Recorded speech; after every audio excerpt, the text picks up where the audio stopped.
это совершенно другое чувство, правда? Когда ты понимаешь иммиграционного Конечно, офицера, когда он на тебя смотрит, конечно. у вас женщина была, да, когда она уважительно смотрит, Да, да. написать, написала, просит почитать, почитала, задала 100 гражданские, Светлана нашу всю историю Америки выучила. Да, вот это я выучила от и до, у меня не было ни одного, ну, ошибки не было, это точно.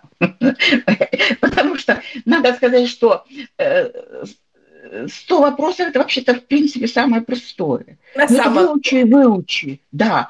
А вот когда тебя по твоей жизни и по твоей анкете спрашивают, если как-то спросил чуть-чуть не так, уже это большая проблема. Комментируйте слово США, чтобы получить приглашение на наш бесплатный мастер-класс. Вы поймете, как даже с нулевым английским вы сможете пройти интервью на гражданство США.